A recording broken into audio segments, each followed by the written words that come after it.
Good afternoon. Welcome everyone to the magnificent concert hall of our Curtis R. Preem Experimental Media and Performing Arts Center for our annual President's Holiday Concert. Now, as you know, this is one of the most advanced performing arts centers in the world, as well as a laboratory for research into perception and human-digital interaction at human scale. Our program today will make brilliant use of the remarkable multimedia capabilities and the astonishing acoustics of this platform. Now, all of us are in for a treat. We are not about to hear a traditional concert.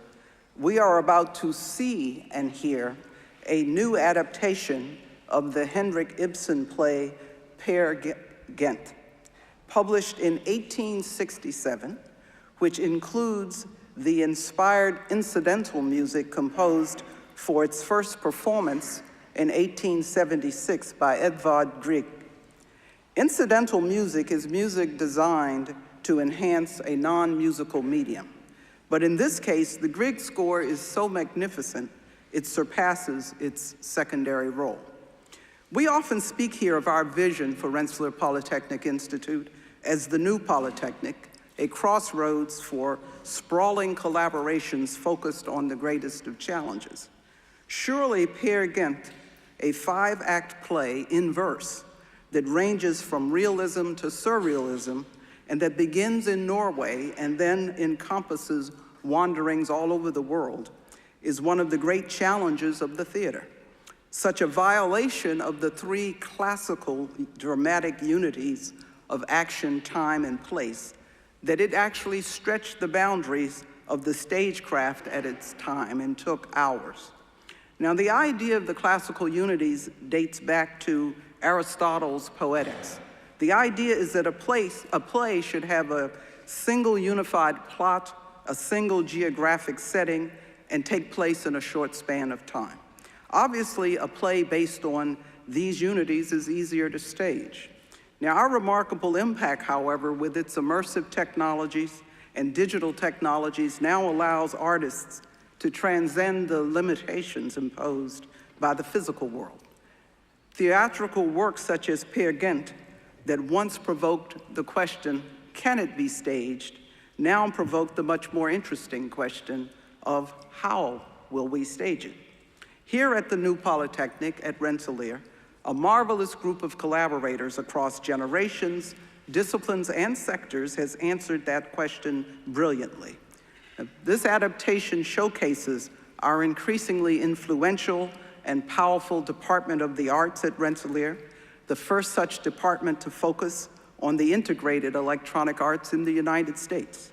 Our program this afternoon has been led by 3 faculty members: Senior Lecturer Dr. Nicholas D. Maison, a conductor and composer who served as music director; Professor Rebecca Rouse, an expert in digital media and theater who served as director; and lecturer Mr. Jefferson Kilvagen, an artist and art historian who oversaw the theatrical design. Their adaptation engages an array of artistic and technical talents among our students, including the musicians in the Rensselaer Orchestra and Rensselaer Concert Choir, the sculpture students of Mr. Kilvagen, who designed some utterly remarkable puppets, and the members of our student theater group, the RPI Players, whose roles range from narration to lighting to operating the puppets, props, and scenery, sometimes live video projection. So as you listen to our students play Grieg's wonderful music, it will be readily apparent why Rensselaer has created a new Bachelor of Science degree program in music. And that is because so many of our students intend to make music and to shape the future of music in 21st century professions such as composition and sound design for virtual environments and interactive music over networks. We have begun admitting the first students for the inaugural year of the program next fall, and we expect a number of our current students to take on music as a double major. The musical talent at Rensselaer encompasses our staff, as well as our students and faculty. Our wonderful soprano tonight, whom I had the pleasure of hearing at Steinway Hall in New York City, Ms. Kimberly Delansky Osborne, is the Manager of Operations and Administrative Services for the Rensselaer School of Humanities, Arts, and Social Sciences. She has performed with the Detroit Symphony Orchestra and other distinguished orchestras and ensembles. We are indeed fortunate to have her as a member of the Rensselaer family. I must thank the professional musicians who will join the Rensselaer Orchestra, including our teaching fellows. I also express gratitude to independent opera director, Mr. Doug Fitch of the New York theater group Giants Are Small, for advising on the production. I must acknowledge as well the support of the Rensselaer Union for this production and the student clubs that have made it possible. And I always thank Dean Mary Simone of the Rensselaer School of Humanities, Arts, and Social Sciences for the leadership that fosters such ambitious productions. And now I wish all of you the happiest of holiday seasons, and I hope you enjoy the delightful multimedia adventure that is Peer Gynt here at Rensselaer, at Impact at Rensselaer. I am so excited about this because this is what Impact is about and what Rensselaer is about. Have a good afternoon. Thank you.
Once upon a time.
In old Norway, long ago, when there was still magic in the world and you might just find a troll or two wandering about the hills, a boy named Per Gynt lived with his mother in a remote mountain village. Now, Per was a terrible boy. Naughty, careless, a braggart, and always making up stories. Everybody liked him. "Look out," warned his mother. "Someday your lies will catch up to you." But Per just laughed. He had already decided that when he grew up, he'd be an important, wealthy man, and he'd marry the prettiest girl in the village. Her name was Solvig.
Solveig told Pear the only way she'd ever marry him was if he brought back the largest buck from the mountaintop. Fine, said Pear, that will be easy for a masterful fellow like me. And so Pear set off into the mountains to hunt the buck.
Alas, the buck was too fast for Pear.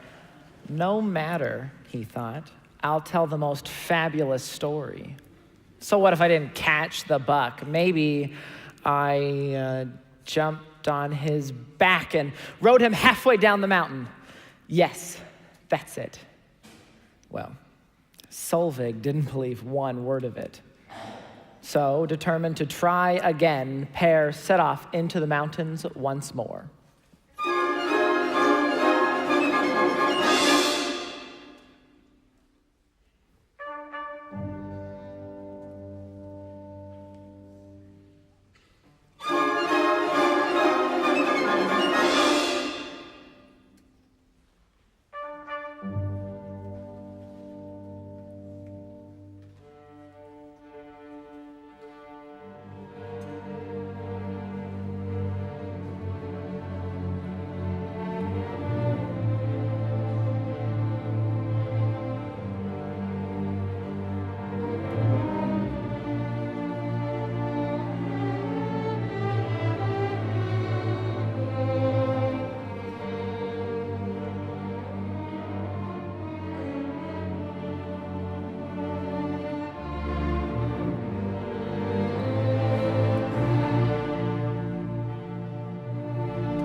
Then suddenly,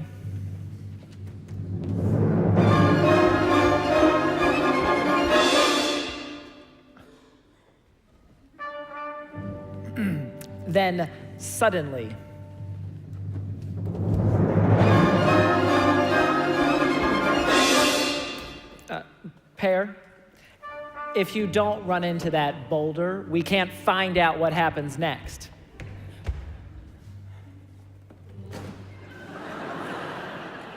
Thank you.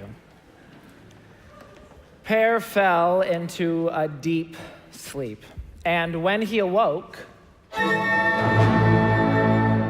a strange woman in green was dancing through the trees.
Pear got up to join her. She was a princess, so Pear thought he might as well be a prince.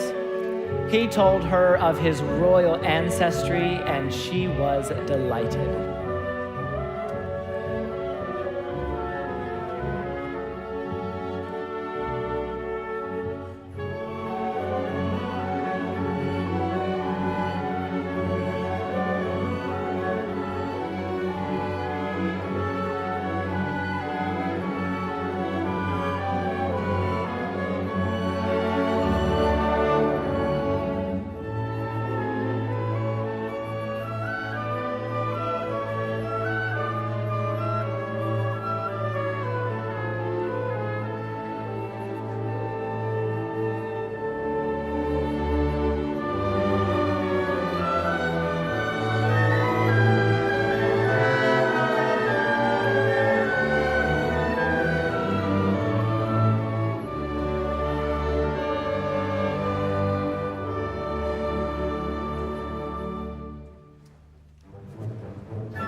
Come, she said, let's go to my father, the king, so that you can have my hand in marriage. Pear had forgotten all about Solveig, and together they rode off on the back of a giant pig.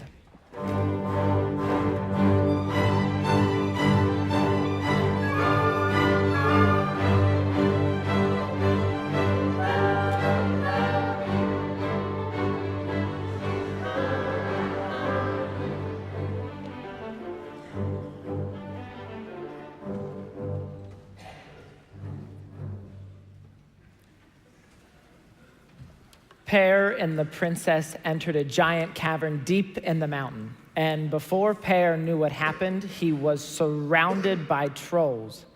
And there, on a giant throne, was the biggest and ugliest one of all, the Mountain King. The trolls began to dance and prepare for Pear's wedding to the princess.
I eat his little finger? Slay him! He doesn't have a little finger. Slay him! Let me tear his hair out! Slay him! I'd like to pickle him and eat him for later. Slay him! Shall we roast him on a spit or stew him in a pot? Slay him! Finally, the dance ended. The king explained that to be ready for the wedding, because humans are disgustingly unattractive to trolls, Pear must have his eyes plucked out and a tail added to his rear. Pear was terrified. To think one little lie about being a prince had landed him here. Pear ran for his life with the trolls chasing after.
What was that? Someone ringing the village church bells. It was Solvig. Pear had forgotten all about her, and she had saved his life. Finally free of the trolls, Pear was alone at last. Or so he thought. As Pear tried to move ahead on the mountain path, a thick fog set in, and he couldn't see anything, but something blocked his path. Something cold and wet and large. Pear called out, "Who's there?" And a strange voice answered. Myself. Pear tried again to walk past the creature to no avail. No need to shove. Plenty of room here. Go round about. Pear asked again who the creature was, and the reply came. Myself. Can you say the same? Pear defended himself, claiming to be a king who had slain thousands. And Pear asked the creature again to identify itself. I am the Great Boig.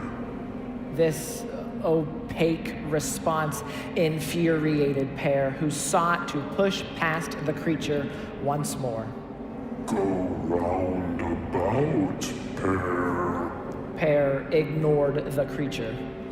I am the boy, Pear Gynt, the one and only boy, unwounded but hurt, dead yet alive, here and there and round the bend, slimy and misty, yet with no shape. The boy does not fight, but conquers. Pear felt as though he was being attacked by this huge, unseen force. The air pressed from his lungs, claws and teeth ripping at his flesh. He even felt the warm drip of his own blood.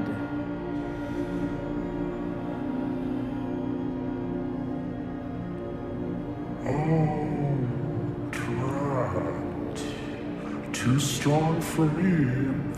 You must be protected by the love of a good woman. Lucky again. Pear went on his way. But the boy had put an idea into his head to go roundabout. Well, that's just what he would do. After years of wandering to the farthest reaches of civilization, through the colonies and beyond, Pear engaged in all sorts of mercenary occupations, buying and selling anything to make a profit. Lewd pictures, slaves, subprime real estate. And so, we find him many years later lounging in a bar in Morocco, fat and middle-aged, with his newfound friends, the capitalists.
As Pear's friends went east to pursue further riches, trading arms in Syria and Afghanistan, Pear wandered on in search of the oil-rich lands of Arabia. Pear came across a large tent in the desert made of fine silks and tapestries. An exotic woman beckoned him to enter.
Now Pear knew he'd found his true calling as a prophet and master. What's a businessman but a bag of money? A prophet has absolute power, unchecked and unquestioned.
As soon as the dance was over, the lavish tents and beautiful women vanished.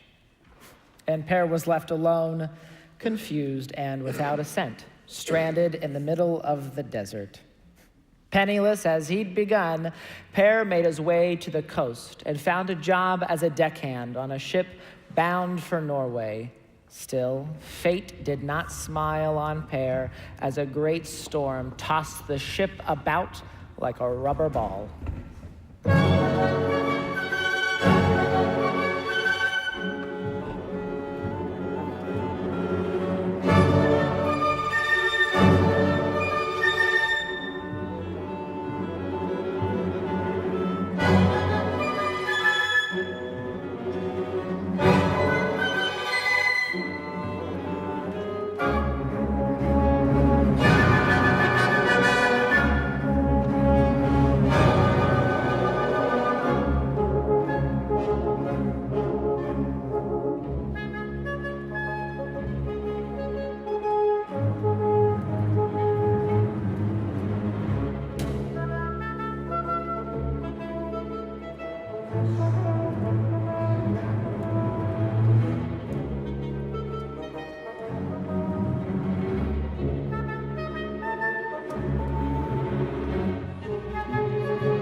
Would the ship survive the night at sea?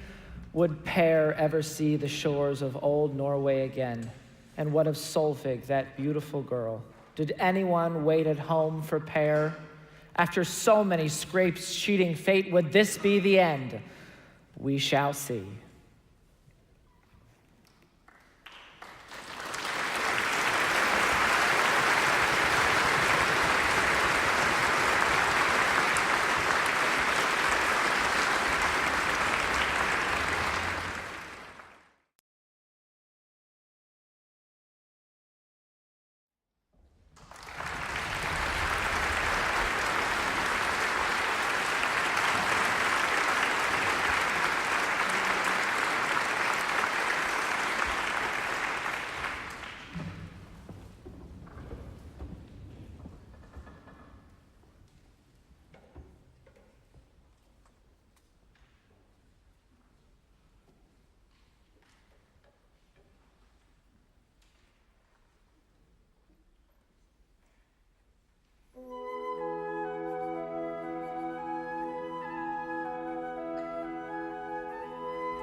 Luck was with Per once more. The ship wrecked close to shore, but he was washed up on the beach, wet but unharmed. As Per came into the little village and upon his old home, he was surprised to see it locked and deserted. He asked a passing goat herder, "Whose hut is that beyond the trees?" "Sorry, sir," came the reply. "No one remembers." Per wandered to the edge of the village, to the heath. He felt something new, a twinge of sorts. Was it regret?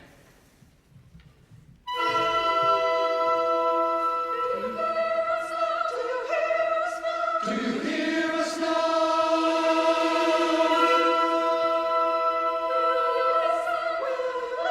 Will you listen?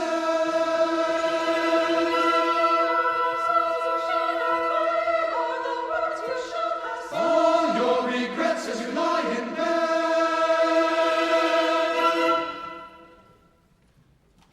You're a troll. You're a troll. We are the tears you should have shed. All of the times you lost your head. We are the kind that is never again. We are the pain of your mother in her grave. So it goes when your son is a troll. Can you not hear it? Can you not hear it? Can you not hear it?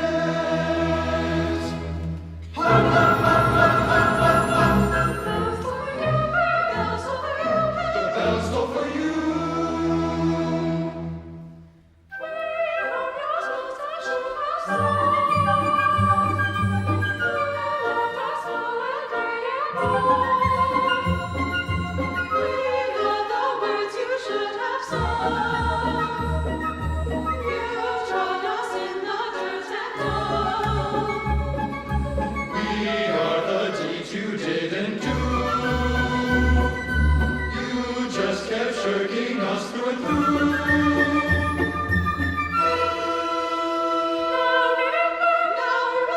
Now remember. We have spoken. We have spoken. We are the songs you should have heard. We are the words you should have sung. All your regrets as you lie in bed.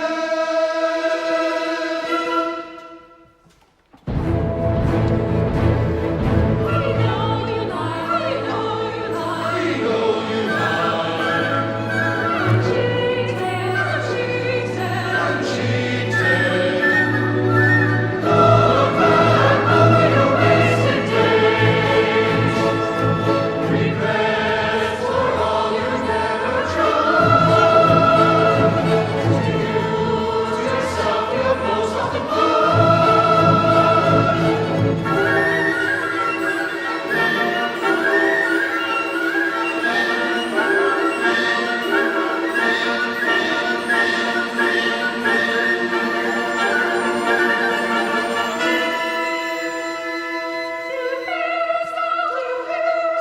Do you hear us now? Will you listen? Will you listen? Will you listen? We are the songs you should have heard. We are the words you should have sung. All your regrets as you lie in bed.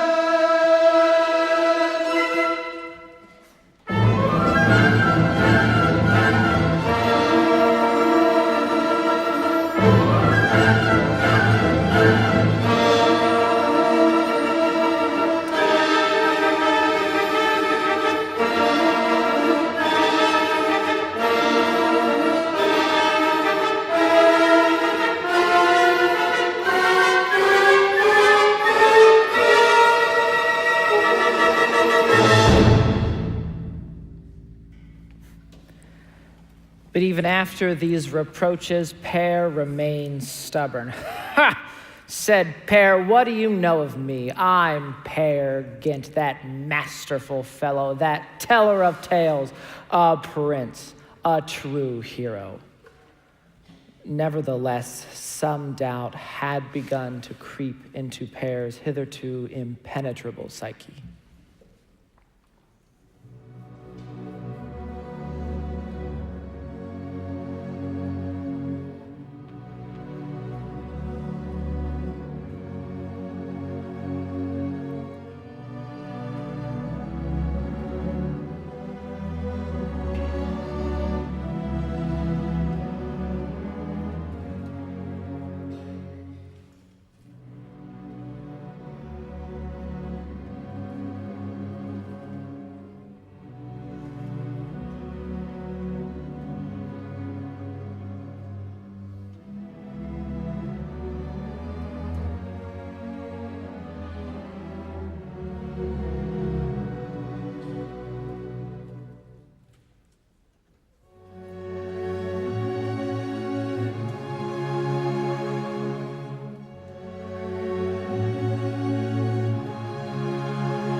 Pardon me, does your name happen to be Pear?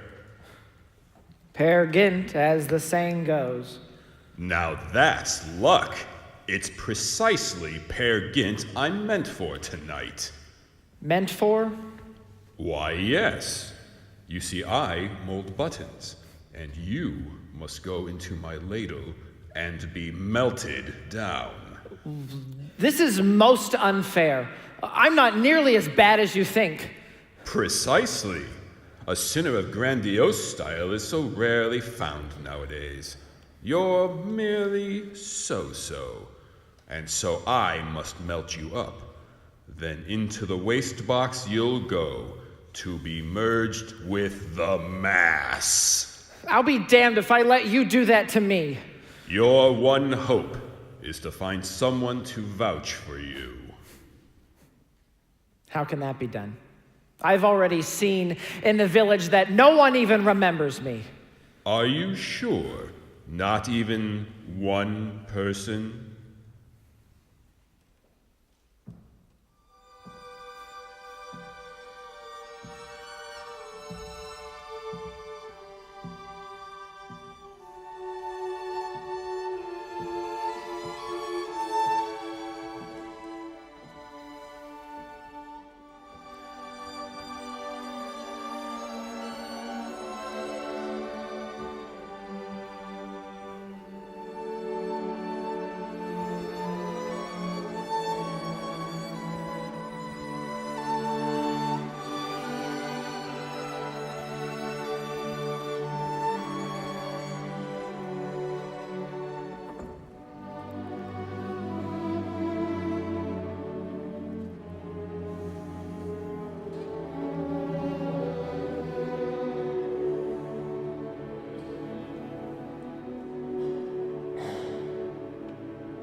and I thought I'd been forgotten.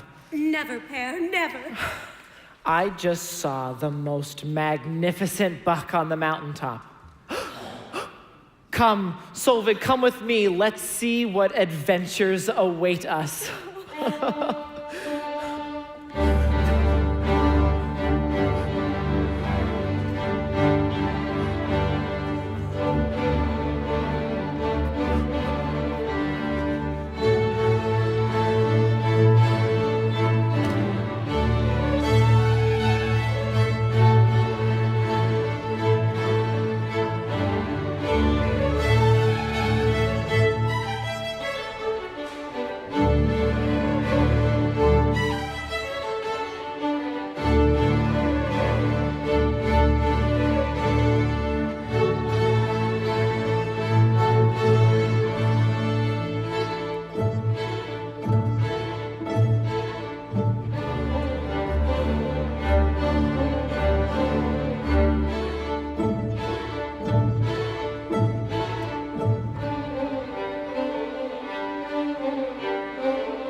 Thank you so much for joining us for this show this afternoon.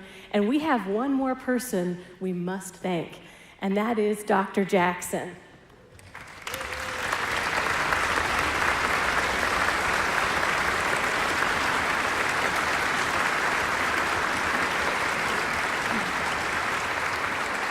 Dr. Jackson, on behalf of the whole production and crew, we really like to thank you for the very generous support from the President's office to make this special show a reality.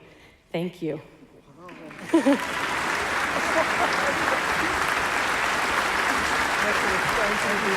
you.